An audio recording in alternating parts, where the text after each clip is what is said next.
신약성경 고린도후서 1장 8절에서 11절, 제가 가진 성경으로는 286쪽에 있습니다. 다 찾으신 줄 알고 제가 여러분 앞에 봉독해 드립니다. 형제들아, 우리가 아시아에서 당한 환난을 너희가 알지 못하기를 원치 아니하노니 힘에 지나도록 심한 고생을 받아 살 소망까지 끊어지고 우리 마음에 사형 선고를 받은 줄 알았으니 이는 우리로 자기를 의뢰하지 말고 오직 죽은 자를 다시 살리시는 하나님만 의뢰하게 하려 하심이라. 그가 이같이 큰 사망에서 우리를 건지셨고 또 건지시리라. 또한 이후에라도 건지시기를 그를 의지하여 바라노라. 너희도 우리를 위하여 간구함으로 도우라. 이는 우리가 많은 사람의 기도로 얻은 은사를 인하여 많은 사람도 우리를 위하여 감사하게 하려 함이라. 아멘. 이제 오늘 여러분에게 하나님 말씀을 전하고자 합니다. 대제목은 하나님을 신뢰하라. 오늘 네 번째 시간은 신자가 고난을 이기는 방법. 신자도 고난을 당합니다. 그럴 때 신자가 어떻게 그 고난을 이겨나가는가, 그것에 대해서 여러분과 함께 나누고자 합니다. 신자가 고난을 이기는 방법. 여러분, 우리가 하나님을 신뢰하라는 이 대제목의 첫 번째 시간에 여러분에게 하나님은 자기를 신뢰하는 자에게 피난처가 되어주신 하나님이다 말씀을 드렸습니다. 그리고 두 번째는 우리가 조급증을 버리고 기다림을 취하자. 우리가 만약에 조급증을 버리지 못하면 내가 행하게 되고, 그리고 하나님 대신에 내가 무언가 주도권을 가지고 하나님 가만 계세요, 내가 이 일을 처리하겠습니다, 내 능력으로 하겠습니다, 이러한 일이 벌어진다고 말씀드렸습니다. 그리고 지난 시간에는 신자가 겪는 역설적인 기쁨과 찬양입니다.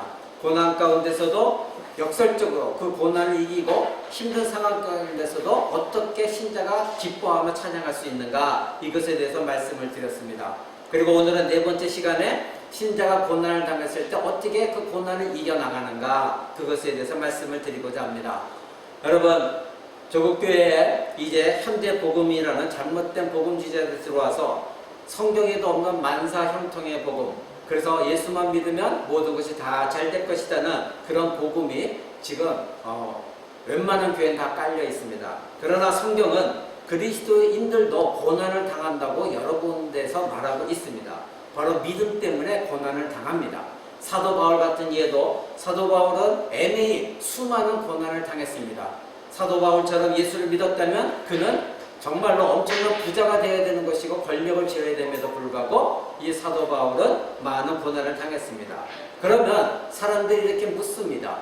왜 선한 사람들에게 나쁜 일이 일어납니까? 이런 질문들이 나옵니다. 이 세상에서도 저 사람은 착하게 살았는데 왜 저렇게 고난이 있을까? 저 사람처럼 착한 사람이 없는데, 이런 말들을 합니다. 왜 이런 고난이 일어날까요? 그리고 이 사람들은 왜 이런 질문을 하게 될까요? 바로 자기 자신들이 죄를 지었다는 사실을 인식하지 못합니다. 그리고 죄로 물든 세상에 살면서, 그리고 죄를 자기 자신이 지으면서 자신이 스스로 선한 사람이라고 생각하기 때문에, 인간을 판단해 봤을 때 선하다 생각하기 때문에 왜 선한 사람에게도 이와 같이 고난이 당하는가, 그렇게 질문이 나오는 것입니다. 여러분, 신자들 중에도 고난이 닥칠 때 불만하는 사람이 있습니다. 하나님, 왜 나에게 이런 일이 꼭 일어나야 합니까? 왜 나에게 이런 일이 생겨야 됩니까? 도대체 하나님은 어디에 계시기에 나를 이토록 힘들게 합니까? 이렇게 질문하는 사람들이 있습니다. 원망하는 사람들이 있습니다. 우리는 지금 죄 많은 세상에 살고 있다는 것을 알아야 됩니다. 우리 자신도 죄 많은 사람들이라는 것을 인정해야 합니다. 신자의 고난은 자신의 죄로 인한 고난도 있고, 또 하나님의 특별하신 뜻에 따라 하나님이 허락하신 고난도 있다는 것을 여러분 기억하시기 바랍니다. 하나님께서는 하나님의 백성들에게도 나쁜 일이 일어나도록 허락하십니다. 그러나 하나님을 신뢰하는 신자의 경우에 자신에게 어떠한 시련이 닥치고 고난이 온다 할지라도, 그리고 오늘 말씀 읽은 대로 죽음에 이르는 고난을 겪는다 할지라도 하나님에 대한 새롭고 깊은 신뢰가 더욱더 쌓여나가는 것, 이 사람이 진정한 신자입니다. 나에게 조금만 어려움이 오면 내가 하나님께 원망하고 불평하고 이런 것이 아니라 이럴 때일수록 하나님을 붙들고 하나님을 신뢰하는 자, 그런 사람의 진정한 신자입니다. 오늘 사도 바울이 본문에서 말했듯이 심한 고생 가운데 어떻게 표현했습니까? 살 소망까지 끊어진 줄 알았다. 8절에 보니까 맨 마지막에 자기가 살려고 하는 그 소망까지도 다 끊어지는, 그리고 9절에는 뭐라고 했습니까? 사형 선고를 받은 것 같은, 마치 자기는 너는 이제 끝나서 죽었어, 사형 선고를 받은 사람처럼 그러한 상황까지 허락하신 것은 바로 무엇 때문이라고요? 사도 바울이 고백한 것은 죽은 자를 다시 살리시는 하나님만 의지하게 하려고 자기에게 그런 고난을 주셨다. 이렇게 사도 바울이 우리에게 가르치고 있습니다. 바로 이런 신자가 하나님께 의지할 수 있는 가장 중요한 시점은 언제입니까? 바로 내가 고난을 당할 때, 그때 하나님께 부르짖고 간구하고 하나님을 의지하는 것입니다. 자, 그러면 하나님께서는 왜 당신의 백성들에게 나쁜 일, 고난이 닥치게 하나님이 허용하시는가, 이것입니다. 첫 번째로는 하나님은 신자의 믿음을 강화시키시기 위하여 신자를 시험하시기도 합니다. 이 시험은 사람이 시험하는 것과 다른 시험입니다. 이것은 신자의 믿음을 강화시키시기 위한 시험입니다.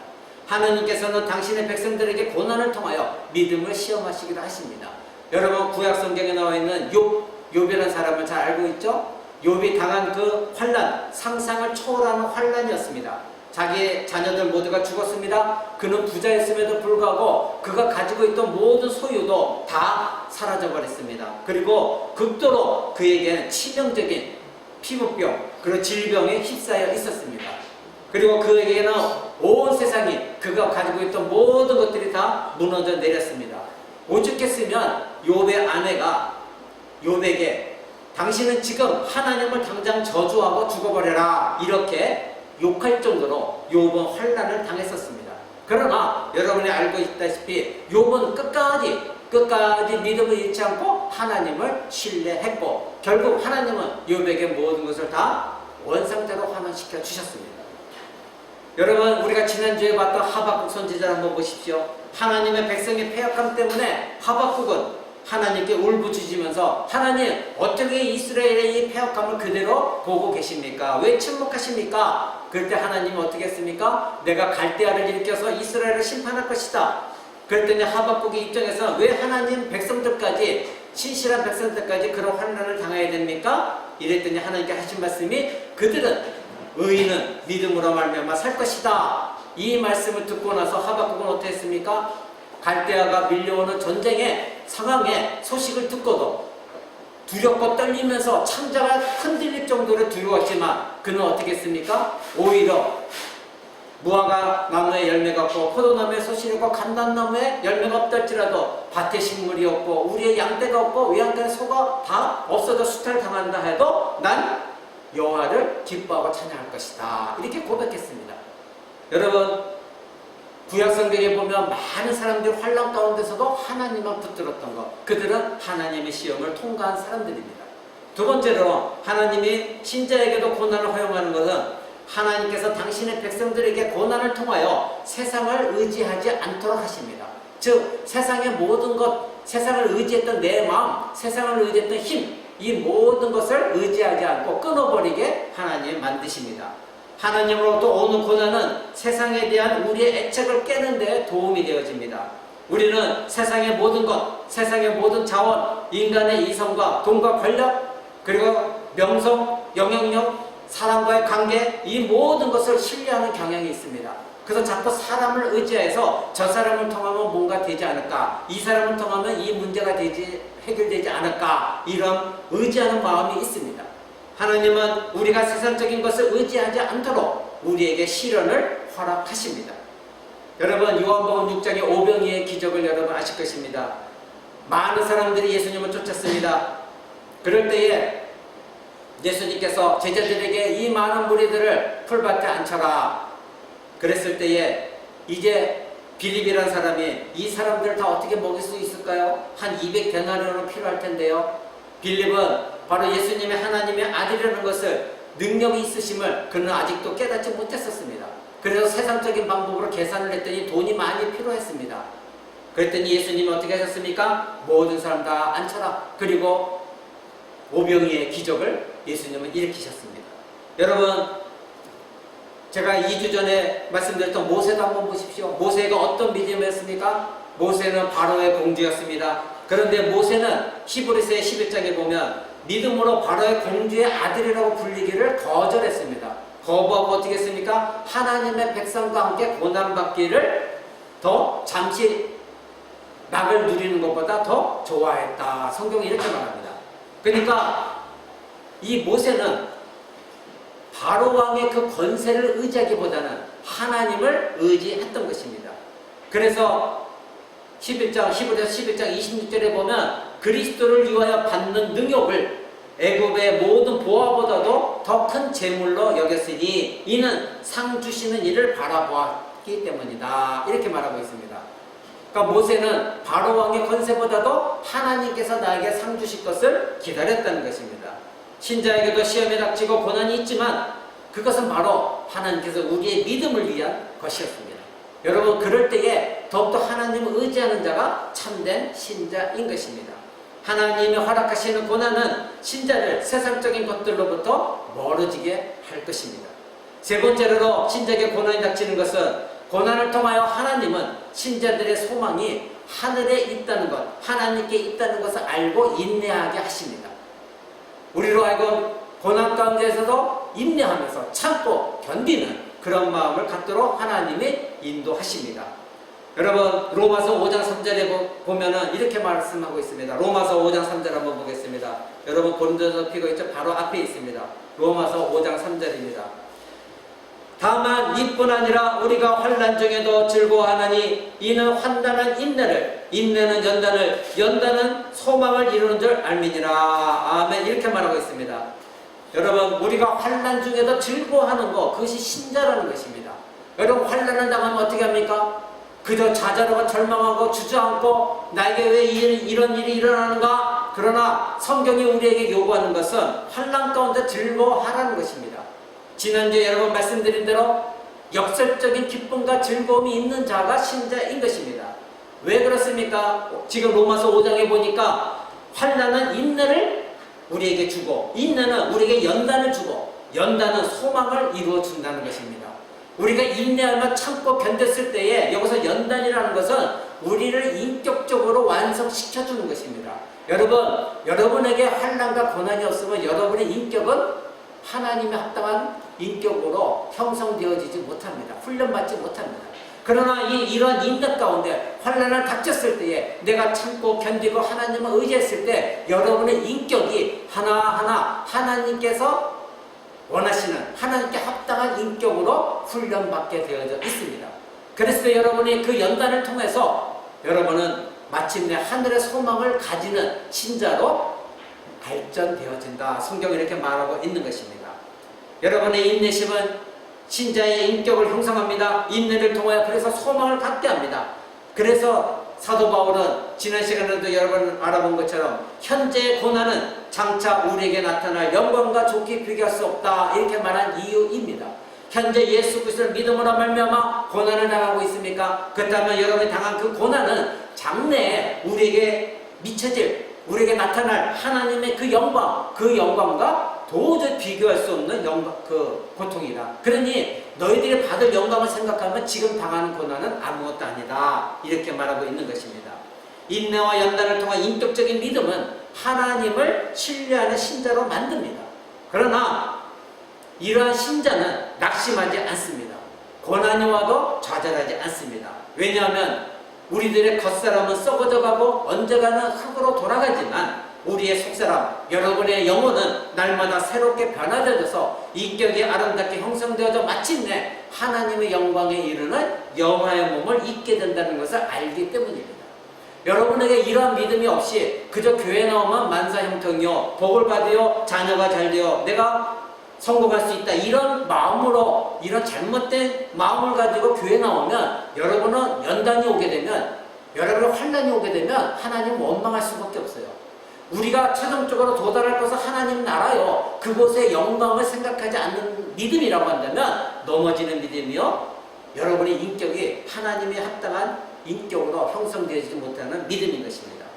여러분, 이 땅에서 고난은 영원한 하나님 나라에서 얻게 될 영광에 비교하지 않는다는 거 여러분 꼭 기억하시기 바랍니다.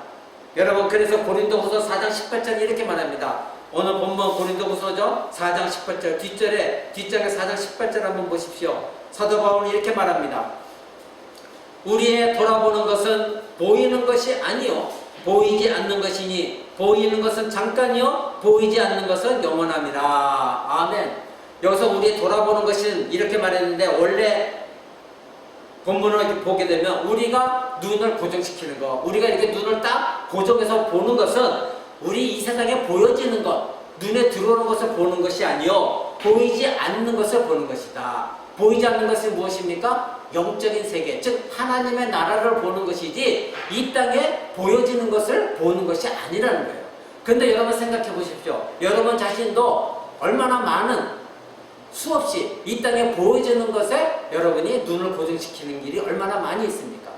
여러분이 환난당할 때에 지금 당장에 나에게 환난 주는 것에만 눈이 고정되어 있지, 이것을 뛰어넘어서 하나님의 나라를 훈련시키시며 저 하나님의 나라, 보이지 않는 하나님의 나라를 보게 하는 것, 그것에 대해서는 여러분 관심이 없을 때가 얼마나 많습니까?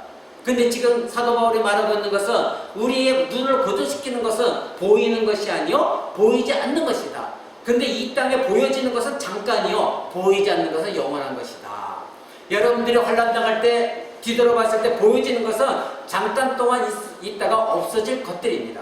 그러나 여러분들이 진정 봐야 될 것은 영원히, 여러분 눈에는 지금 보이지 않지만 영원히 존재하는 하나님의 나라, 그것은 영원한 것입니다. 그러니까 사도 바울은 그 영원한 하나님의 나라를 바라보아라. 그랬을 때 너희가 고난을 당할 때 넉넉히 이겨나갈 수가 있다. 이렇게 말하고 있는 것입니다. 여러분, 그래서 우리는 고난을 통하여서 하나님의 보이지 않는 그것을 바라봤을 때에 하늘의 소망을 두고 인내할 수가 있는 것입니다. 네 번째로 왜 고난을 허락하십니까? 하나님의 사랑이, 즉 진정한 사랑이 무엇인지를 우리에게 알려주시기 위해 고난을 허락하십니다. 만약에 우리가 이 땅에 존재하는 것, 즉 여러분이 갖고 소유하고 있는 것, 그것을 사랑한다면 여러분에게, 만약에 여러분 물질이 있어서 물질을 의지하고 있고, 여러분의 능력이 있어서 능력을 의지하고 있고, 여러분의 만약에 학벌이 있어서 학벌을 의지하고 있다면, 만약에 여러분에게 그 물질이 사라지고, 여러분에게 그 능력이 사라지고, 학벌이 사라지고, 여러분에게 있는 것은 모든 것이 사라진다면, 직장도 사라진다고 하면 여러분은 절망에 빠질 것입니다. 그리고 하나님을 향해서 분노할 것입니다. 그리고 하나님의 사랑에 대해서 의심할 겁니다. 과연 하나님이 나를 정말 사랑하는가? 사랑한다면 왜 하나님은 나에게 이런 고난을 주는가? 여러분, 제가 가장 힘들 때가 그것입니다. 여러분에게 하나님의 사랑을 의심하지 말고 믿으십시오 할 때, 만약에 하나님이 나를 사랑한다면 나에게 왜 이런 고난이 있습니까? 이렇게 물을 때입니다. 여러분, 바로 그때가 하나님이 나를 정말 사랑한다는 걸 깨달을 때입니다. 하나 예를 들어봅니다. 아브라함과 이삭의 관계를 한번 보십시오. 아브라함은 100세가 되도록 자식을 얻지 못하다가 100세가 되어서 약속한 자식 이삭을 얻었습니다. 어떻게 얻은 자식입니까? 정말로 여러분이 지금 자식을 사랑하는 그 끔찍함보다도 아브라함은 더 했을 것입니다. 그런데 하나님께서 이 약속의 자녀, 언약의 아들이었던 이삭을 어느 날 번제물로 하나님께 바치라, 이렇게 아브라함에게 말씀하십니다. 아브라함의 소망은, 만약에 아브라함의 소망이 이 이삭에게 묶여 있었다고 그러면 아브라함은 이 이삭을 하나님께 바칠 수가 있었겠습니까? 바칠 수가 없습니다. 그리고 만약에 아브라함의 모든 소망이 아들 이삭에 가 있었다 그러면 하나님을 원망하고, 하나님 나에게 100세가 되어서 주신 이 아들을 이제는 빼앗아 가다니요, 하나님 이런 일이 있을 수 있습니까? 이렇게 하나님 원망하고 따졌을 것입니다. 그러나 아브라함은 하나님의 말씀에 따라서 아침에 일찍 일어나서 이삭을 함께 나무를 가지고 모리아산에 올라갔습니다. 그리고 그 아들 이삭을 제단 위에 몸을 다 묶어놓고 제단 위에 올려놓고 그 목을 칼을 들어서 찌르려고 할 때 하나님께서 말씀하셨습니다. 이제 그만둬라, 멈춰라. 그리고 하나님 하신 말씀이 무엇입니까? 네가 나를 사랑하는 줄 내가 알았노라. 여러분, 만약에 아브라함에게 이삭이 최상의 자기가 믿을 구석이고 소망이고 사랑이었다고 한다면 아브라함은 이삭을 바칠 수가 없었습니다. 그러나 아브라함은 하나님의 사랑이 가장 최우선적이었고 그것이 가장 중요하다는 것을 알았기 때문에 이삭을 하나님께 바칠 수가 있었던 것입니다. 여러분, 어째 이런 일이 일어날 수 있습니까? 바로 아브라함은 이삭보다도 하나님을 더욱더 사랑했기 때문에 가능한 것이었습니다. 아브라함은 이런 하나님의 시험을 통과했습니다. 하나님은 이미 준비된 다른 제물로 제사를 드리도록 하셨습니다. 그래서 여호와 이레, 바로 하나님이 공급하셨다, 하나님이 준비하셨다, 다른 숫양을 하나님 준비하셔서 그 숫양을 가지고 하나님께 제사를 드렸습니다. 여러분, 아브라함은 하나님의 시험을 통과했습니다. 신자에게 고난은 신자가 무엇을 가장 사랑하고 있는지를 드러냅니다. 여러분이 고난을 당할 때 하나님은 정말로 사랑한다면, 하나님을 신뢰한다면, 하나님의 사랑이 가장 우선시 되어진다고 한다면 여러분이 가지고 있었던 모든 걸 다 내려놓고, 여러분이 의지했던 것 모든 걸 다 내려놓고 하나님을 의지하고 하나님을 신뢰하며 그 하나님을 잠잠히 기다리고 싸워 나갈 것입니다. 자신의 육체의 건강을 가장 중요시하는 사람은 바로 육체 건강을 잃게 되면 하나님을 원망하고 자기 자신을 힘들게 합니다. 자기 자신에게 가장 우선적으로 사랑하는 것이 육체라면, 그리고 돈이라고 한다면, 명예라고 한다면 이것이 사라지면 그들은 절망할 수밖에 없는 것입니다. 그러나 참된 신자에게 그리스도의 형상을 잊게 하려는 그 하나님의 목적, 그것을 알고 그 하나님을 사랑한다면 하나님이 허락하신 육체적 질병의 고난도 감사함으로 받아들일 수 있는 것, 이것이 신자입니다. 하나님 왜 나에게 이런 육체적 질병을 주었을까요? 제가 어떤 분에게 들은 적이 있습니다. 어떤 장로님이 정말로 하나님께 물질과 자기의 몸을 다 바쳐서 하나님을 섬겼습니다. 근데 자기에게 암이 찾아왔습니다. 그럴 때 그 사람이 나타낸 믿음은 하나님을 원망하는 거였답니다. 하나님, 내가 하나님께 이렇게 물질도 드리고 이렇게 하나님께 섬기고 교회도 세웠는데 어떻게 나에게 이런 암에 걸리게 할 수 있습니까? 하면서 하나님 원망하고 마침내 끝까지 회개도 하지 않냐고 죽었다는 것입니다. 여러분, 그 사람은 하나님을 섬긴 것이 아니라, 하나님을 믿은 것이 아니라, 예수 그리스도를 믿은 것이 아니라 바로 잘못된 복음, 예수만 믿으면 만사 형통될 것이고, 그리고 질병에도 걸리지 않을 것이라는, 건강할 것이라는, 출세할 것이라는 잘못된 복음을 받아들였기 때문에 그가 하늘의 소망을 두지 못하였고 하나님을 살아가지 못했기 때문에 그런 일이 발생한 것입니다. 다섯 번째로 하나님 고난을 허락하신 것은 고난 속에서도 하나님을 순종하게 하시도록, 순종을 가르치시고자 우리에게 고난을 허락하십니다. 대부분의 시련은 우리가 죄가 있기 때문에 징계로 옵니다. 제가 설교 소대에 말씀드렸죠. 왜 선한 사람에게도 고난이 옵니까? 세상 사람들이 그렇게 묻는다고 했죠. 그들은 자기 자신이 죄인인지 알지 못하기 때문이다 말했습니다. 신자도 마찬가지입니다. 신자에게도 죄가 있습니다. 죄가 있기 때문에 때로는 징계를 통하여 하나님 우리에게 시련을 주십니다. 그래서 하나님 말씀에 순종하도록 이끄십니다. 시련은 하나님의 징계입니다. 히브리서 12장 5절 보면 이렇게 말씀하십니다.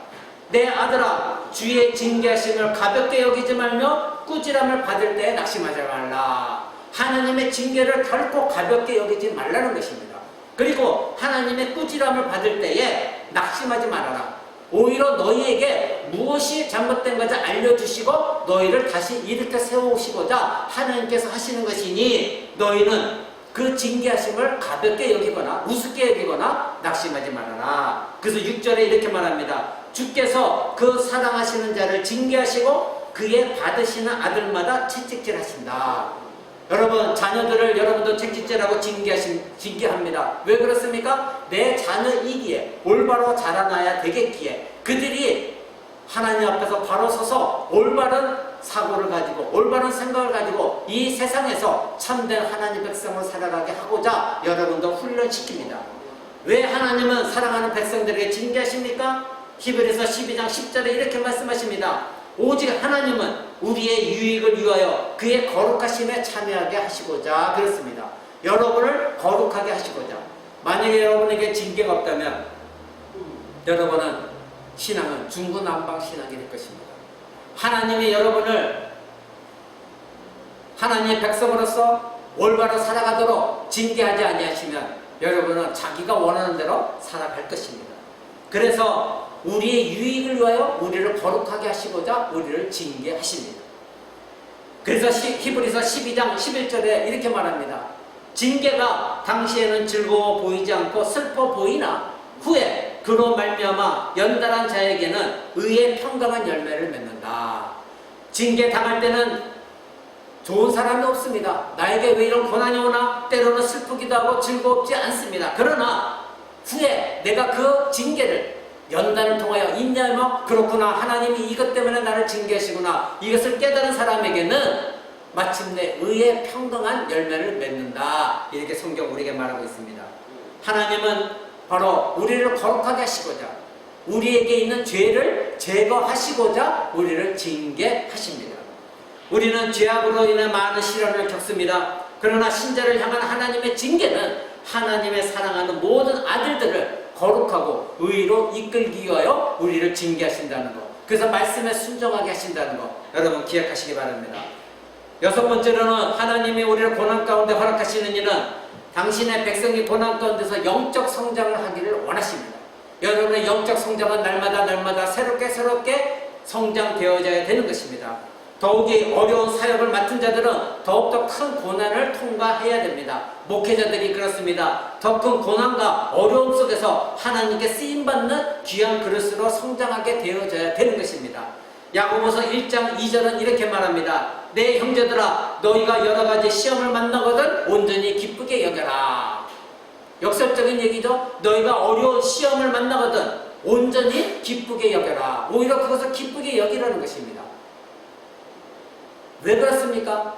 1장 3절에 보니까 너희 믿음의 시련이 인내를 만들어내는 줄 너희가 알기 때문이다. 너희가 시련을 만나게 되면, 어려운 시험 속에 들어가게 되면 너희는 인내를 만든다. 그러면 그 인내가 어떻게 합니까? 너희를 연단시키고 너희가 소망을 갖도록 바로 이끈다. 이렇게 말하고 있는 것입니다.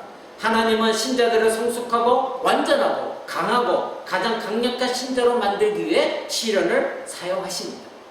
그러니 여러분이 시련을 당할 때 기쁘게 생각하십시오. 원망하지 마십시오. 그리고 나에게 뭐가 문제가 있구나, 그래서 하나님의 시련 가운데 나를 깨닫게 하시는 것에 순종하며 하나님께 감사하는 신자가 진정한 영적 성장을 이루게 되고 믿음이 성장하게 되는 것입니다. 시련을 통하여 하나님의 위로와 자비와 사랑을 경험하며 성장하는 것이 신자가 되어져야 되는 것입니다.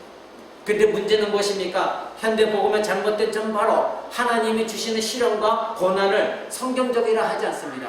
하나님은 사랑의 하나님이야, 하나님은 축복의 하나님이야.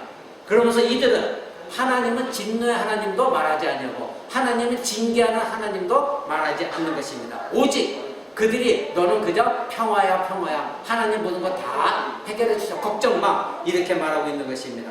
여러분, 현대 복음주의자들에게 회개하란 말이 없습니다. 그러나 여러분이 회개하지 않냐고 하나님의 복을 받을 생각하지 마십시오. 여러분들이 회개가 없는 믿음은 하나님께서 기뻐하는 믿음이 아닌 것입니다.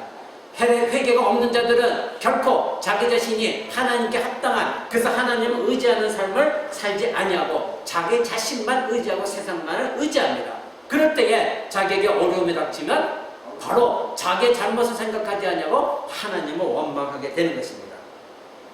일곱 번째로 하나님께서 고난을 허락하시는 것은 고난을 겪고 신자가 고난 당하는 다른 사람들을 돕고 위로하게 하시고자 우리에게 고난을 주십니다. 내가 그 고난을 잘 통과한 사람은 하나님의 위로를 반드시 경험합니다. 아, 하나님께서 나에게 이런 고난을 주신 이유가 이것이구나. 그리고 여러분 기뻐합니다. 그리고 마음의 평강이 밀려옵니다. 감사가 밀려옵니다. 그래서 여러분이 경험한 그 하나님의 평안, 그 하나님의 위로, 그 하나님의 감사, 이것을 고난당하고 있는 다른 자들에게 공급해줘서 그들도 다시 하나님의 위로를 받고 하나님을 감사하며 하나님을 찬양하도록 그들에게 힘을 주는 자가 되어지는 것입니다. 여러분, 그래서 오늘 본문 고린도후서 1장 4절은 이렇게 말합니다. 우리의 모든 환난 중에서 우리를 위로하사 우리로 하여금 하나님께 받는 위로로서 모든 환난 중에 있는 자들을 능히 위로하게 하신다. 내가 환난 중에 신자가 위로를 받았으면 그것을 잘 견뎌나간 자는 이제 하나님의 위로를 경험했습니다. 아, 하나님이 나를 이렇게 이끌으셨구나, 감사합니다. 그래서 나와 똑같은 환난을 당하는 자에게 어떻게 합니까? 하나님께 내가 받는 이 위로를 그들에게도 전달해 줍니다. 나도 이런 고난이 있었습니다. 근데 하나님을 의지했더니, 하나님을 신실하게 하나님만 바라봤더니 하나님께서 이렇게 나를 위로해 주셨고, 나에게 이렇게 평안을 주셨고, 인내하게 하셨고, 승리하게 하셨습니다. 그분에게 권면할 수가 있는 것입니다. 이것을 위해서 하나님이 신자에게도 고난을 허락하시는 것입니다. 자, 이와 같이 7가지의 하나님이 우리를 왜 시험하는가 이런 말씀드렸습니다. 이를 바탕으로 오늘 본문 1장 8절에서 11절 내용을 여러분이 이해해야 되는 것입니다. 사도 바울은 많은 환난과 고난 시련을 통과했습니다. 고린도 교회에 거짓된 이단이 있었고 거짓된 가르치는 선생들이 바로 이 올바른 복음을 전하는 사도 바울을 공격했습니다. 그리고 핍박했습니다. 왜곡시켰습니다. 바울은 감옥에 갇혀서 매를 맞기도 했고 죽음의 직전까지도 경험을 했습니다. 하나님은 바울을 극심한 고난과 시련 가운데 몰아넣으셨습니다. 이때 바울에게 하나님은 언제나 위로의 하나님이셨습니다. 그래서 참고 견디고 인내할 수가 있었습니다. 그러기에 오늘은 우리가 고난 속에서도 위로를 베푸시는 하나님을 만날 수가 있습니다. 여러분, 고난 속에서도 위로를 베푸시는 하나님 잘 기억하시기 바랍니다. 1장 3절 한번 보십시오. 찬송하리로다. 그는 우리 주 예수 그리스도의 하나님이요 자비의 하나님이요 모든 위로의 하나님이다. 고린도후서 1장 3절을 말합니다.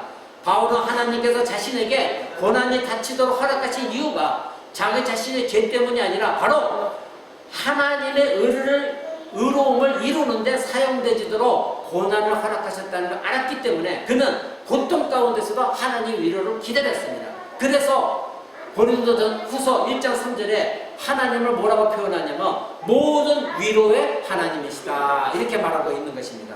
자, 그러면 사도 바울이 말한 모든 위로의 하나님, 그 위로의 하나님에 대해서 이 시간 알아봅니다. 첫 번째로 하나님 위로는 고난 속에서 하나님의 위로는 약속이 있습니다. 즉 목적이 있습니다. 1장 4절에 하나님의 위로의 약속을 말하고 있습니다. 목적을 말하고 있습니다. 1장 4절을 보십시오. 우리의 모든 환난 중에서 우리를 위로하사 환난 중에 있는 자들을 위로하게 하시기 위하여. 하나님은 우리에게 이런 목적 때문에 우리를 위로하십니다.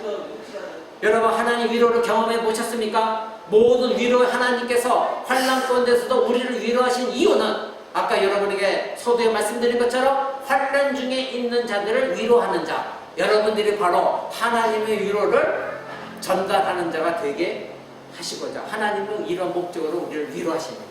두 번째로 하나님의 위로가 고난 속에서 위로는 반드시 그리스도를 통하여 우리에게 위로로 다가옵니다. 그리스도를 통한 위로가 되어져야 되는 것입니다. 1장 5절 보십시오. 그리스도의 고난이 우리에게 넘치는 것 같이 우리의 위로도 그리스도로 말미암아 넘치는도다. 그리스도의 고난이 어떻게 한다고요? 우리에게 넘친다. 그리고 그리스도로 인해서 넘치는 위로도 우리에게 있다는 것입니다. 그러니까 고난이 됐든 위로가 됐든 모든 매개체는 예수 그리스도이시라는 것입니다. 바로 예수 그리스도로 인하여서 우리에게 고난이 다가오는 것도 그리스도의 고난이 우리에게 고난으로 다가오는 것이요 그리스도께서 우리가 받은 그 모든 위로가 그리스도로 인하여 우리에게 다가오는 위로만큼 엄청난 큰 위로로 다가온다는 것입니다. 여러분, 그리스도의 고난이 심지어에 넘치게 한 것처럼 그리스도의 위로 역시 우리에게 넘치게 된다는 것을 가르쳐주고 있는 것입니다. 그리스도의 고난을 경험한 신자는 그리스도의 풍성한 위로 역시 풍성하게 경험하게 됩니다. 언제나 예수 그리스도가 내게 변수가 되어지는 것입니다. 여러분이 하나님 앞에 나아가는 것도 바로 예수 그리스도를 통하여 하나님 앞에 나아가는 것입니다. 여러분이 하늘의 복을 받는 것도 예수 그리스도를 통하여 여러분이 복을 받는 것입니다. 왜 그러냐면 예수 그리스도가 우리의 머리가 되어지시기 때문인 것입니다. 세 번째로 신자가 고난 속에서 받는 위로는 공동체적인 위로입니다. 나 혼자만의 위로가 아니라 공동체적인 위로입니다. 1장 6절 7절 한번 보십시오. 우리가 환난받는 것도 너희의 위로와 구원을 위하며 혹 위로받는 것도 너희의 위로를 위함이니 이 위로가 너희 속에 역사하여 우리가 받는 것 같은 고난을 너희도 견디게 하느니라. 너희는 너희를 위한 우리의 소망이 견고한 것은 너희가 고난에 참여한 자가 된 것 같이 위로에도 그러할 줄을 압니다. 즉 우리에게 고난 주고 우리에게 고난이 있고 우리에게 위로가 있게 되어진 것은 바로 공동체적인 고난과 공동체적인 위로 때문이라는 것입니다. 성도와 성도들 간의 위로는 상호 교환적인 위로입니다. 공동체는 함께 고난에 동참하고 함께 영광을 나누며 함께 위로를 주고받는 것이고, 그러기에 우리는 그리스도의 몸이 되어지는 것입니다. 여러분 몸에 손가락 하나라도 손을 다치거나 아프면 여러분 자신도 괴롭습니다. 모두가 다 아픕니다. 그러기에 우리 그리스도 공동체를 이루고 있는 우리도 동일합니다. 우리가 고난당할 때는 함께 고난을 당하는 것입니다. 위로를 겪게 되면 함께 위로를 받는 것입니다. 환난 가운데 신자가 받는 위로는 바로 다른 사람을 위하여, 다른 사람을 위로하기 위한 훈련이기 때문에 신자가 받는 위로가 다른 사람에게 역시 역사해서 그들도 자신처럼 고난을 견디게 합니다. 그래서 고난을 함께 나눕니다. 위로를 받으면 위로도 함께 나누게 되는 것입니다. 그래서 그들 역시 신자의 고난에 참여하게 하고 동참하게 하고, 그래서 고난을 함께 나누고 함께 위로받고 함께 즐거워하고 함께 감사하는 것, 이것이 바로 공동체입니다. 이것이 그리스도의 몸인 것입니다. 네 번째로는 고난 속에서 빛나는 하나님의 위로는 우리에게 힘이 되어집니다. 이러한 하나님의 위로에 대해서 말하고 마지막에 하나님 위로의 힘이 무엇인지를 사도 바울은 말하고 있습니다. 여러분 오늘 본문 1장 8절을 한번 보시기 바랍니다. 형제들아, 우리가 아시아에서 당한 환난을 너희가 알지 못하기를 원치 아니하노니 힘에 지나도록 심한 고생을 받아 살소망까지 끊어졌다. 그리고 9절에 보니까 우리 마음에 사형 선고를 받은 줄 알았으니 이는 우리로 자기를 의지하지 말고 오직 죽은 자를 다시 살리시는 하나님만 의지하게 하려 합니다. 아멘. 이렇게 말하고 있는 것입니다. 여러분이 고난당하고 있습니까? 지금 사도 바울은 살 소망이 끊어지는 그러한 고난을 겪었습니다. 마치 자기 자신이 사형 선고를 받은 것 같은 고난을 겪었습니다. 그런데 사도 바울이 우리에게 말하고 있는 것은 무엇입니까? 하나님께서 자기에게 이런 고난을 겪게 하신 이유는 바로 나 자신을 의지하지 말고, 나와 세상을 의지하지 말고 하나님만 의지하게 하시고자, 그것을 깨닫게 하시고자 자기에게 살 소망이 끊어지는 것 같은 고난과 사형 선고를 받는 것 같은 고난을 허락하신 것이다. 그러니 내가 하나님을 의지하게 되면 그 하나님의 위로가 나에게 힘이 되어서 나는 이 모든 살 소망이 끊어지는 이 환난도 나는 겪어 나갈 것이고 이겨나갈 수가 있는 것이고, 사형 선고를 받은 것 같은 고난도 나는 이겨나갈 수가 있다. 이렇게 말하고 있는 것입니다. 여러분, 죽을 것 같은 고난 속에서 하나님의 위로는 우리에게 힘이 되어집니다. 근데 우리는 자꾸 엉뚱한 곳에서 하나님 찾지 않냐고 다른 것을 힘을 의지하려고 합니다. 자기가 무언가 머리를 쓰고 사람을 의지하고 세상에 무언가를 이용해서 뭔가 이것을 넘겨가고자 하는, 자꾸 하나님께 엎드려져 기도하기보다는, 그리고 왜 나에게 이런 환난과 고난이 닥쳤는가, 하나님은 이런 고난을 통해서 나에게 무엇을 가르치시고자 하는 것인가, 이것을 알고자 하는 사람은 극히 드뭅니다. 먼저 원망부터 나오고 다시 세상으로 돌아가는 것. 여러분, 참된 신자는 하나님만 붙들고 하나님만을 의지합니다. 왜냐하면 하나님이 나의 힘이 되어지기 때문입니다. 사도 바울의 고난은 그럼 어떤 고난이었습니까? 오늘 말한 대로 살 소망이 끊어지고 사형 선고를 받은 것 같은 그런 고난이었습니다. 8절 보니까 우리가 아시아에서 당한 환난이라고 말했습니다. 그리고 힘에 지나도록 심한 고생을 받았다, 이렇게 말하고 있습니다. 여기서 심하다는 건 자기가 견딜 만한 것을 초과하는, 그래서 능가하는, 자기가 도저히 못 견디는 그러한 고난을 말하고 있습니다. 그런 가운데서도 힘에 지나도록 자기의 능력을 벗어나는 환난 가운데 있어도 하나님만을 의지하였다, 이렇게 말하고 있는 것입니다. 자, 바울은 고린도 교회 성도들이 자신의 이런 고난의 심각성을 알고 있기를 원했습니다.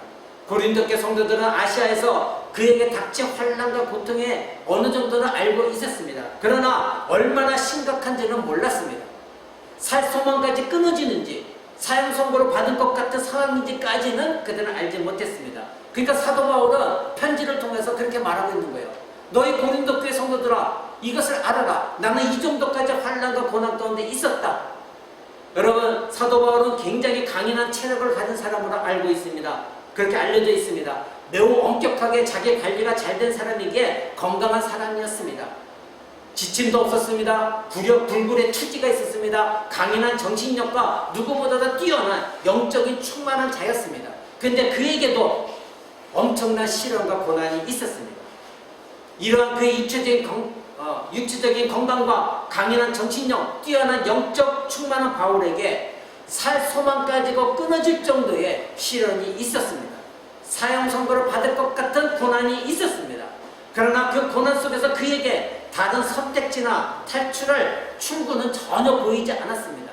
그러니까 그가 내 능력을 뛰어넘는 고난이 있었다 이렇게 말한 이유가 바로 그것입니다. 나도 정말로 힘들었다. 그러나 탈출구가 보이지 않았지만 모든 것이 끝났다 하고 여겨질 정도였으나 그러나 사도 바울은 그 모든 것을 하나님만을 의지하며 견뎌나간 것입니다. 그래서 사도 바울이 그렇게 말한 겁니다. 그러면 왜 하나님은 이러한 극심한 시련을 통해서 사도 바울에게 허락하셨느냐? 그렇게 하신 목적이 무엇이냐? 첫 번째로 인간 자신을 의지하지 말고 하나님만 의지하게 하시고자 하나님은 바울에게 이러한 극심한 고난을 허락하셨습니다. 1장 9절에 그렇게 말하고 있죠. 우리 마음에 사형 선고를 받은 줄 알았으니 이는 우리로 자기를 의뢰하지 말고 오직 죽은 자를 다시 살리실 하나님만 의지하게 하시고자 자기에게 그 고난을 허락하셨다 이렇게 말하고 있습니다. 하나님은 언제나 우리가 고난당할 때는 탈출구가 없는 것으로 인도합니다. 탈출구가 없다면 세상을 의지하거나 나를 의지할 능력이 없는 곳입니다. 그곳에서 여러분 세상 것을 찾지 마십시오. 그 탈출구가 없는 곳에서 바로 하나님께서 원하시는 곳입니다. 그 지점이 내가 도저히 견디지 못하겠던 그 지점이 바로 하나님이 계시는 그곳입니다. 그때인 것입니다. 우리에게는 아무런 능력도 힘도 지혜도 없습니다. 이때 바로 내가 도저히 탈출구가 없다고 할 때 그때가 바로 오직 하나님만 의지하고 바라보고 하나님을 신뢰한 그때인 것입니다. 그래서 하나님은 그때 하나님을 찾게 하시고자 여러분을 훈련시키시는 것입니다. 두 번째로 이런 하나님의 목적은 우리가 약할 때 하나님은 강함이 되신다는 것을 알려주시기 위한 것입니다. 신자 자신이 고난 속에서 헤쳐나갈 힘도 없고 출구도 없고 어떻게 할 방법도 없고 자기 자신은 무능하고 아무것도 할 수 없는 연약한 존재임을 알았을 때에 하나님의 능력과 힘을 의지하고 오직 하나님만이 자신을 구해줄 분이심을 알고 의지하게 됩니다. 나는 연약하지만 나는 무능력하지만 나는 가진 것이 없지만 나는 해결책이 없지만 나는 지금 탈출구가 없지만 그러나 내가 이렇게 연약할 때에 하나님은 강하시다. 여러분 자신이 내가 할 수 있다. 그럴 때 하나님이 여러분의 힘이 되십니까? 아닙니다. 내가 얼마든지 할 수 있다 생각할 땐 절대 여러분 하나님을 의지하지 않습니다. 하나님은 언제 의지합니까? 하나님 나 도저히 안 되겠어요. 하나님 나 도저히 힘들어서 못 살겠어요. 나 절망입니다. 하나님 나를 도와주세요. 자기 자신의 연약함을 알았을 때에 여러분 하나님을 찾게 되고 하나님의 강함을 알게 되어집니다. 여러분 고린도후서 12장 10절 한번 보십시오. 그래서 사도 바울이 이렇게 말했습니다. 고린도후서 12장 10절 그러므로 내가 그리스도를 위하여 약한 것들과 능력과 궁핍과 핍박과 곤란을 기뻐하노니 이는 내가 약할 때 바로 그때에 곧 강함이니라. 아멘. 자기 자신이 약할 때, 능력받을 때, 궁핍할 때에, 곤란을 당할 때에, 핍박을 당할 때에 오히려 기뻐하는 이유는 내가 이렇게 환난 당하는 것이 내가 연약함 때문인데 이게 힘들고 탈출가 없을 이때에 내가 그래도 기뻐하는 이유는 바로 내가 이 연약함 속에서 하나님이 나의 강함이 되어주시기 때문이다. 이렇게 말하고 있는 것입니다. 약할 때 강함 대신에 여러분 찬양을 많이 했을 것입니다. 그런데 여러분 그 약할 때 강함 대신에 하나님을 찬양할 때에 어떤 마음으로 여러분 찬양했습니까? 바로 이런 내용을 알고 여러분 찬양했습니까? 아니면 가사 내용이 있으니까 그냥 그대로 따라 불렀습니까? 여러분 찬양할 때도 그 가사 내용의 깊이를 여러분이 알고 내용을 알고 찬양한다면 여러분에게 더 큰 은혜가 되어질 것입니다. 우리가 연약할 때에 하나님 우리 안에서 완전한 능력을 발휘하십니다. 고난 가운데서 자신이나 세상을 의지하지 아니하고 오직 하나님만 잠잠히 기다리며 하나님을 피난처로 삼고 하나님을 의지하도록 하나님은 하십니다. 바로 신자가 고난당함을 허락하시는 목적이 바로 이것입니다. 하나님만 의지하게. 내가 약하구나. 그러니 나는 하나님 의지해야 되겠구나. 하나님만 바라봐야 되겠구나. 그래서 신자는 하나님을 의지하게 되고 하나님을 신뢰하게 되는 것입니다. 그래야 하나님을 의지하여 하나님의 능력으로 고난을 이겨낸 신자는 고난 가운데서도 역설적인 기쁨과 즐거움으로 하나님을 찬양하게 되는 것입니다. 지난주에 여러분 알아봤던 하박국 선지자의 역설적 기쁨과 찬양이 바로 그것이었습니다. 하나님의 약속을 그들은 믿었습니다. 의지했습니다. 갈대가 친구가 온다 할지라도 모든 것을 다 수탈하고 빼앗긴다 할지라도 나는 여호와를 기뻐하며 즐거워하겠다. 이렇게 찬양한 이유인 것입니다. 그러면 신자가 고난 속에서 우리가 잊지 말아야 될 것은 무엇입니까? 잊지 말아야 될 것 첫 번째, 내가 약할 때 하나님은 강함 되신다는 거 잊지 마십시오. 방금 전에 여러분에게 말씀드렸습니다. 내가 약할 때 하나님은 여러분에게 힘이 되어지고 강함 되십니다. 그 하나님은 전지전능하신 하나님이고 창조주 하나님이십니다. 지금도 여러분을 위해서 무엇이든지 일을 행할 수 있는 하나님이십니다. 두 번째로는 여러분이 잊지 말아야 될 것은 내가 고난을 당할 때 나는 하나님의 손 안에 있다는 거 잊지 마십시오. 여러분의 진정한 신자라고 한다면 내가 고난을 당할 때 나 혼자 있는 것이 아니라 바로 나는 하나님의 손 안에 있다. 탈출구는 오직 하나님의 손뿐이다. 이것을 여러분 기억하시기 바랍니다. 하나님은 죽은 자도 살리시는 하나님이십니다. 그 능력이 이미 우리 안에 존재하고 있습니다. 여러분에게 3주 전에 말씀을 통해 말씀드렸습니다. 사도 바울이 기도한 내용이 무엇이었죠? 너희가 하나님의 지극히 크신 능력이 무엇인지를 너희가 알기를 원하노라. 그 지극히 크신 하나님의 능력이 무엇이라고 했습니까? 바로 죽은 자들 가운데서 예수 그리스도를 다시 살리신 하나님의 능력, 그 능력이 너희 안에도 있다. 너희 안에 지극히 크신 하나님의 능력이 있음을 너희가 알아라. 이렇게 강조했습니다. 그것을 위해서 기도했습니다. 마찬가지입니다. 여러분 안에는 하나님의 능력이 있습니다. 여러분이 탈출할 수 있는 것은 바로 하나님의 손에 여러분을 의지하는 것 뿐입니다. 바로 신자가 그것이 하나님을 의지하지 않고 신뢰하지 않는다고 한다면 여러분 하나님의 능력, 하나님의 힘, 하나님의 도우심을 기대하지 마십시오. 그런 사람은 여전히 세상을 의지하고 자기 자신을 의지하고 방법을 의지합니다. 그런 사람에게 하나님의 능력은 나타나지 않습니다. 사도 바울은 자신이 가장 약할 때 하나님의 능력이 가장 온전하고 가장 강력하게 자신 안에서 나타난다고 고백했습니다. 하나님은 내가 약할 때 강함 되시는 하나님이십니다. 그러나 하나님께서 사랑하시어 구원을 베푸시는 하나님의 자녀들이 하나님 망각한다면, 하나님을 우습게 여긴다면, 무시한다면, 그렇게 살고 있다고 한다면 하나님은 고난을 통하여 자기 백성들을 징계하시고 훈련시키시며 내가 다시 하나님께 돌아가겠구나, 내가 하나님의 손에 의지해야 되겠구나 깨닫게 하시는 것입니다. 저와 여러분은 하나님의 손 안에 있습니다. 우리가 고난을 당할 때 유일한 탈출구는 하나님의 능력의 손인 것입니다. 바로 하나님은 우리가 당하는 고난당하는 그곳에서 그때에 바로 우리를 기다리고 계십니다. 세 번째 우리가 잊지 말아야 될 것은 바로 기다리신다는 것입니다. 그곳에서 하나님은 우리를 기다리고 계신다는 겁니다. 우리가 살 소망이 끊어진 상태에 있고 사형 선고를 받은 것 같은 상황에 만약에 맞는다고 한다면 바로 그 상황에서 하나님은 우리를 기다리고 계신다는 것, 그곳에 서 있다는 것 여러분 기억하시기 바랍니다. 하나님은 죽은 자를 살리시는 유일한 하나님이십니다. 그 능력으로 저와 여러분을 도우시기 위하여 우리가 가장 고난당할 때 그곳에서 우리의 부르짖음을 들으시기를 원하시고 우리가 기도하기를 원하시고 그 기도에 응답하셔서 여러분을 도우십니다. 여러분 계시록 3장 20절에서 예수님이 말씀하신 거 기억하십니까? 제가 여러분에 강조 드린 것입니다. 내가 문 밖에 서서 두드리노니 너희가 내게 문을 열어주면 내가 너희 안에 들어가 너와 함께 교제할 것이다. 지금 예수님이 여러분 문 밖에서 서서 기다리시며 여러분의 마음에 문을 두드리고 계십니다.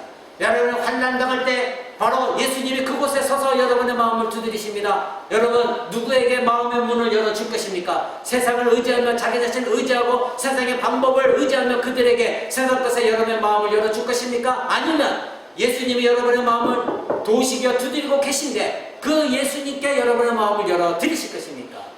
바로 여러분이 환난당하는 그 순간 그곳에서 예수님은 여러분을 돕기 위하여 문 밖에 서서 기다리고 계신다는 것, 그 예수님을 여러분 만나시고 고난 가운데 하나님만 의지하며 이겨나가는 여러분 되시길 바랍니다.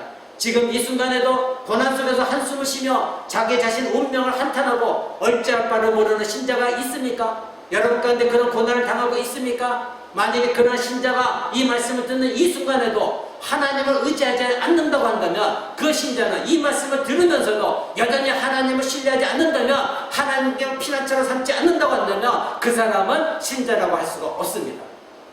이 말씀을 들음에도 불구하고 이 말씀을 아멘으로 받아들이지 못한다면 그 사람은 신자가 아닙니다. 예수님은 지금 당신 앞에서 당신의 마음의 눈을 두드리며 당신을 돕기를 원하고 계십니다. 교제하기를 원하고 계십니다. 내가 문 밖에 서서 기다리노니 여러분을 기다리고 있습니다. 여러분 안에 들어가시기를 원하십니다. 여러분을 도우시기를 원하십니다. 여러분과 교제하시고 여러분을 위로하시고 여러분을 인도하시며 함께 하시기를 원하셔서 우리 마음 밖에서 지금 여러분의 마음의 문을 두드리고 계십니다. 바로 여러분이 고난당하면 여러분을 돕기 위해, 여러분을 위로하시기 위해 지금도 기다리고 계신다는 거 잊지 마시기 바랍니다. 사랑하는 여러분, 여러분은 사도 바울처럼 믿음 때문에 살 소망이 끊어질 것 같은 그곳까지 가보았습니까? 그런 고통까지 당해봤습니까? 아닐 것입니다. 만약 그러한 일이 있었다면 그것에서 하나님을 찾고 부르짖고 기다려 봤습니까? 대부분 그 언저리도 못 가고 불평과 원망하며 하나님을 떠났을 것입니다. 이런 사람은 아직 자기가 해결할 능력이 있다고, 자기 능력이 하나님보다 더 강하다고 생각하는 사람들입니다. 이런 자는 절대 하나님의 도움을 받지 못합니다.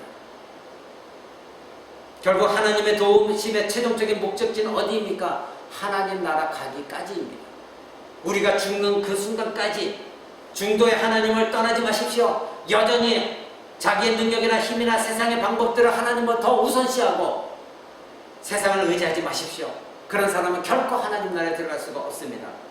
지금 이 시간, 이 말씀을 듣는 이 순간 고난을 당하시는 분들이 있습니까? 고난 가운데 있습니까? 그 고난이 그리스도께서 나를 위해 당하신 고난으로 경험하고 있습니까? 바로 예수 그리스도의 고난이 넘친 것처럼 그런 사람은 그리스도의 위로가 여러분에게도 넘쳐나게 될 것입니다. 신자가 절망에 빠졌을 때 바로 그때가 하나님의 능력이 개입하는 곳입니다. 여러분이 절망 속에 있고 좌절 속에 있고 낙심 가운데 빠져 있고 어쩔 바를 모를 때에 하나님의 능력이 나타나지는 곳, 바로 그것입니다. 여러분이 혹시 육체적인 질병을 갖고 있습니까? 여러분 혹시 정신적인 고통이 있습니까? 여러분 혹시 재정적인 고난이 있습니까? 또는 가족이나 주위 사람들로부터 여러분 버림받았거나 홀로 남겨진 것 같은 외롭고 우울한 상황 속에 있습니까? 여러분 자신으로는 해결할 방법이 없습니다. 하나님을 의지하십시오. 우리의 힘이 한계에 다다랐을 때에 하나님은 바로 그곳에 계십니다. 그 지점에서 여러분을 하나님은 기다리고 계십니다. 외롭다고 말하지 마십시오. 외롭다고 세상에 나가서 외롭다고 세상 사람들과 술 마시며 외롭다고 해서 그것을 잊어버리고자 애쓰지 마십시오. 하나님이 계신데 왜 술에 의지합니까? 하나님이 계신데 왜 세상 사람들과 오락에 의지합니까? 하나님을 의지하십시오. 하나님이 그곳에서 여러분을 기다리고 계신데 여러분의 진정한 참된 신자로 한다면 여러분 그렇게 하지 않습니다. 하나님을 의지합니다. 인간의 본능적 교만과 자신감이 점점 사라지고 자기의 절망에 찾아올 때에 하나님께서 원하시는 곳, 그곳입니다. 아, 내 교만을 내려놔야겠구나. 이제는 나에게 더 이상 능력을 찾아볼 수 없겠다. 하나님, 내가 두 손 들고 하나님께 갑니다. 천보여 의지 없어서 하나님께 갑니다. 나를 받아주옵소서. 그때 하나님은 여러분을 받아주시고 그곳에 서 계십니다. 여러분을 건지시는 하나님을 믿으시기 바랍니다. 말씀을 맺고자 합니다.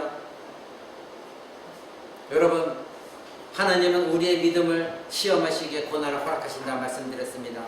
하나님은 고난을 통하여 신자가 세상을 의지하지 아니하고 세상과 이별하게 하신다고 말씀드렸습니다. 하나님은 고난을 통하여 신자의 소망은 세상에 있지 않고 하늘에 있음을 여러분에게 말씀드렸습니다. 하나님은 고난을 통하여 신자가 참된 사랑의 대상이 무엇인지를 알게 하신다 말씀드렸습니다. 여러분이 사랑하고 믿고 있는 그 모든 것들을 내려놓게 하시는 것이 하나님이 허락하신 고난입니다. 하나님은 고난을 통하여 신자에게 순종이 무엇인가 알게 하십니다. 하나님은 고난을 통하여 신자의 영적 성장을 이끌어 주십니다. 하나님은 고난을 통하여 신자가 하나님으로부터 받은 위로를 다른 자들에게 전달하도록 하십니다.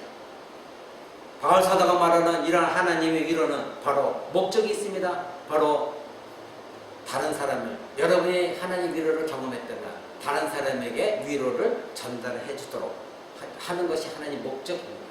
또 그리스도를 통한 고난이 그리스도를 통한 위로가 되어져야 합니다. 모든 것이 그리스도를 통해야 됩니다. 아까 말씀드린 것처럼 내게 변수는 오직 예수 그리스도입니다. 고난도 예수 그리스도를 위하여 우리가 고난을 당하는 것이요, 위로도 예수 그리스도를 통하여 얻는 위로입니다. 왜냐하면 그리스도가 우리의 머리가 되어주시기 때문입니다. 그리고 바울 사도가 우리에게 가르친 하나님 위로는 공동체적인 위로입니다. 한 사람이 고난당하면 우리 모두가 함께 아픕니다. 한 사람이 영광을 받으면 우리가 모두가 함께 즐거워하고 영광스러워집니다. 한 사람이 위로를 겪으면 우리 모두가 위로를 경험하며 모두가 함께 즐거워하는 것입니다. 모두가 함께 고난에 동참하고 함께 위로에 동참하고 기쁨에 동참하는 것입니다. 여러분, 오늘 제가 말씀드렸던 고난 속에서 신자가 잊지 말아야 될 것, 첫 번째, 내가 약할 때 하나님의 강함 되신다는 것 잊지 마시기 바랍니다. 내가 고난당할 때 나는 하나님의 손 안에 있다는 것, 나의 유일한 탈출구는 하나님의 손이라는 것 잊지 마시기 바랍니다. 내가 고난당하는 그 순간 하나님, 그때에 그 순간에 하나님은 그곳에서 나를 기다리고 계신다는 것 잊지 마시기 바랍니다. 지금 이 자리에 참여한 여러분이나 유튜브를 통해서 말씀을 듣는 여러분이나 인터넷 예배 드리는 여러분 가운데 지금 절망 속에 있는 사람이 있습니까? 고난 가운데 있는 분이 있습니까? 지금 바로 이때가 하나님의 능력을 붙들 때입니다. 자신의 교만과 자신감이 점점 사라지게 될 것입니다. 자기 절망이 찾아오게 될 것입니다. 바로 그때가 하나님께서 원하시는 그곳, 그 시점입니다. 그곳에서 하나님을 의지하십시오. 바울은 바로 그 지점에 있었습니다. 자기의 살소망이 끊어질 것 같은 그 지점에, 자기가 사형 선고를 받을 것 같은 그 지점에서 하나님이 자기 자신을 하나님을 의지하게 하신 것, 그것을 발견한 것이 사도 바울입니다. 여러분도 동일합니다. 그럴 때에 하나님은 바로 그곳에서 여러분의 마음의 문을 두드리고 계십니다. 문을 열어주기를 기다리십니다. 지금까지 하나님께서 저와 여러분을 건지셨고 지금도 건지고 계시고 앞으로도 건지실 것입니다. 이 하나님, 신실하신 하나님을 믿고 의지하며, 여러분 오늘 제목처럼 여러분의 고난을 이기는 방법은 오직 하나님 의지하는 것. 그래서 그 하나님의 훈련을 통하여 고난 가운데 인내하고 연단을 얻어서 하나님의 소망을 붙드는 저와 여러분 되시기를 우리 주 예수 그리스도 이름으로 간절히 축원을 드립니다.